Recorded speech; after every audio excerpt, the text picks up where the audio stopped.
Jika ingin jadi pengusaha sukses, kita harus menerapkan manajemen yang baik. Teorinya sih gampang. Betul. Prakteknya yang sulit.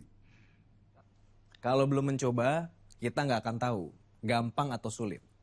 Makanya jangan sok tahu, Glenn. Kalau yang diomongin muluk gampang, sekarang pasti dia udah jadi pengusaha sukses dan kaya raya. Kesini bukan pakai motor, tapi pakai helikopter. Kalian mesti tahu, Muluk dan Samsul udah sukses mengajar para pengemis dan pencopet jadi pengusaha. Makanya si Muluk udah bisa gaji anak buahnya 10 juta. Sekarang kita mau belajar jadi pengemis, pencopet, atau pengusaha. Gimana kalau kita jadi perampok aja, supaya dapat duitnya lebih cepat?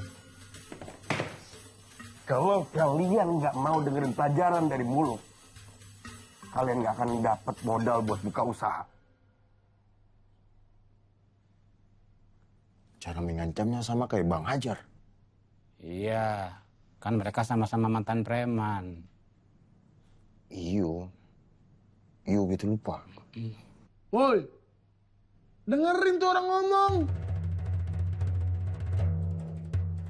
Jadi kalian mau belajar atau enggak? Mau. Muluk, terusin belajarnya. Oke. Lo ngadepin bini aja repot. Gimana lo ngadepin para demonstran dan para politikus? Para politikus kan tidak ada yang lempar panci, Bang. Lu nggak pernah lihat kongres partai lempar-lemparan kursi? Tapi kalau sudah dikasih kursi, mereka akan damai. Betul juga sih. Tapi kalau demonstran suka lempar batu. Kalau demonstran lempar batu, pasti akan ditangkap polisi. Beda dengan politikus. Lempar batu, sembunyi tangan. 2 kali lo benar. Sudah cocok kan aku jadi politikus, Bang? Hah?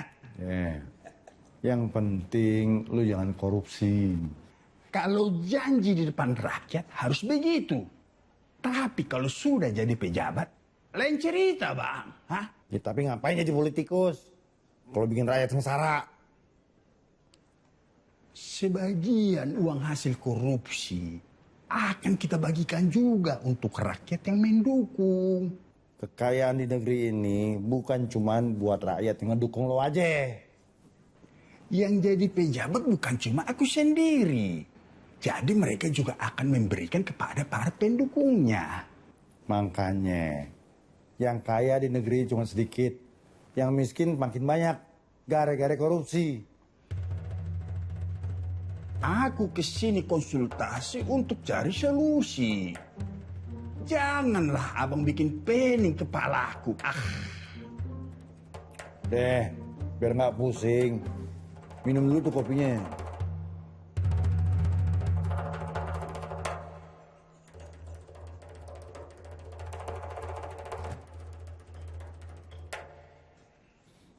Terus, apa rencana lo buat jadi politikus? Aku butuh dukungan Bang Galak, Bang Jack, orang-orang terdekat, dan yang paling penting, dukungan dari istriku. Tapi kenapa yang paling penting dukungan dari bini lo? Abang dengar sendiri kan tadi suara panci dibanting? Siapa yang banting? Istriku, Bang. Apa hubungannya sama politik? Bagaimanalah aku bisa bicara demokrasi kalau di rumahku sendiri ada yang anti demokrasi? Bagus dong. Apanya yang bagus? Politikus kan mesti pinter bohong. Itulah maksudku. Bagaimana caranya supaya aku terlihat lebih mesra dengan istriku di mata masyarakat? Oh gitu.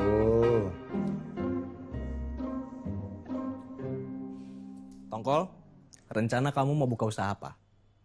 Mau buka usaha bersama Belut dan Cumi. Betul.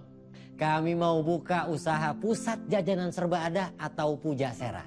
Dan juga bangun rumah kos-kosan. Bagus, bagus. Kalau Jereng, kamu mau buka usaha apa?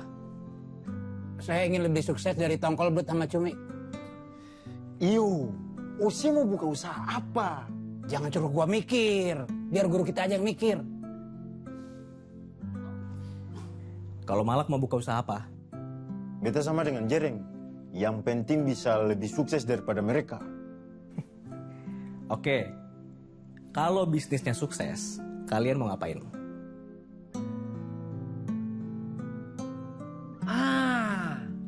Kalau aku beli private jet, biar bisa ajak jalan-jalan para pejabat ke luar negeri. Jangan pejabatnya yang lo ajak, tapi anak-anak dan istrinya. Betul.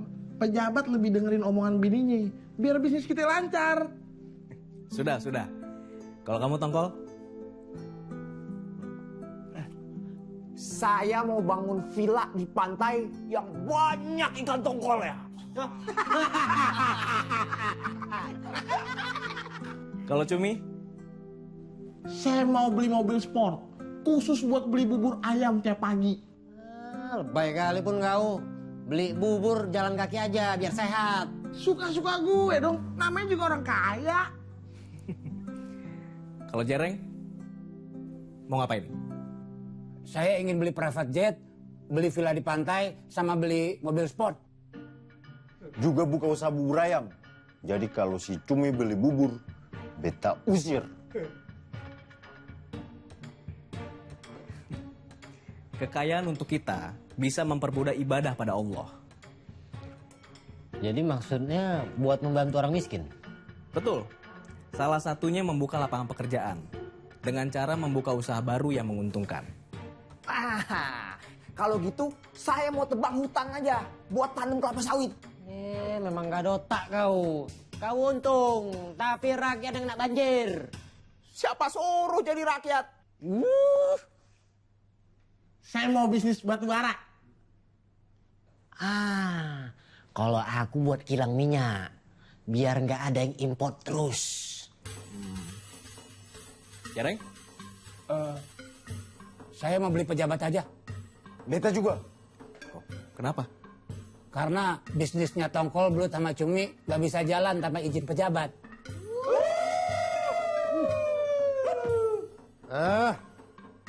Jangan ribut. Silakan lanjutkan. Kalian boleh mengembangkan usaha apapun. Yang penting bisa bermanfaat bagi orang banyak.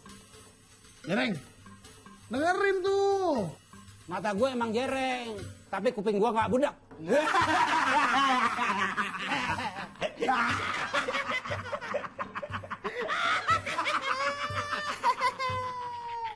Selama lu ngebangun pencitraan buat jadi politikus, terus yang ngurus barbar siapa? Abang tak usah khawatir. Ada wakil ketua yang sudah mengurus barbar.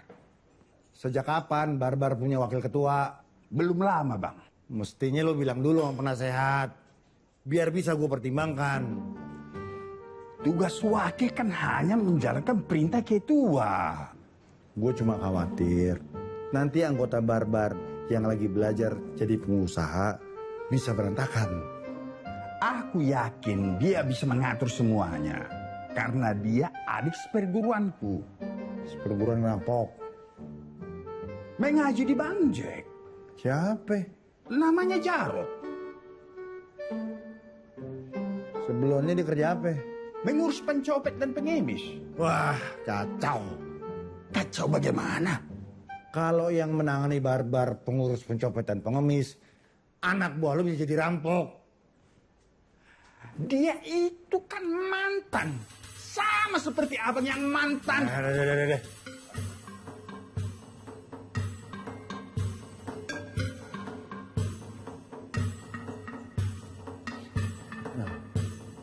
Assalamualaikum. Waalaikumsalam warahmatullahi wabarakatuh. Ada apa, Lak? Jack, lu kenal sama si Jarot? Jarot yang kau kenal ada 3 orang nih. Yang pertama, Jarot yang tukang urut. Yang kedua? Yang kedua, Jarot yang tukang ngecat. Yang ketiga, Bentar. Lu ada persoalan apa sama yang namanya Jarot? udah lo jawab aja. Yang ketiga siapa? Jarot yang ketiga lagi belajar ngaji sama gue. Kalau si Jarot yang lagi belajar ngaji sama lo, gimana orangnya? Wah, kalau Jarot yang ini ceritanya panjang lah. Begini. Ya udah, ntar aja ceritanya ya. Assalamualaikum. Waalaikumsalam warahmatullahi wabarakatuh.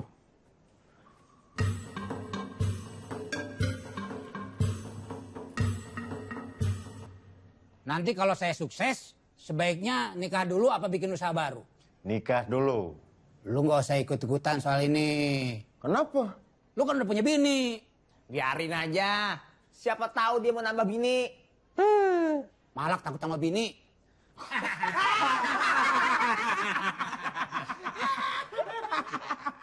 Pengusaha sukses biasanya mendapatkan dukungan penuh dari istri. Jadi sebaiknya cari istri yang kayak gimana? Jereng, lo jangan cari bini yang cantik. Kenapa? Mata lu jereng, ntar cantiknya nggak kelihatan. Weh. Kalau aku akan cari anak presiden. Mana tahu dia angkatnya jadi menteri.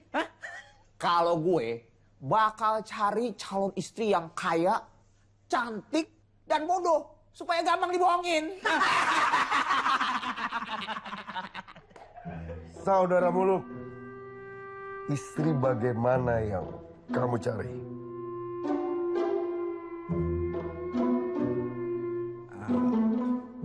Maaf Bang, kita sedang membahas soal calon istri yang cocok untuk mereka.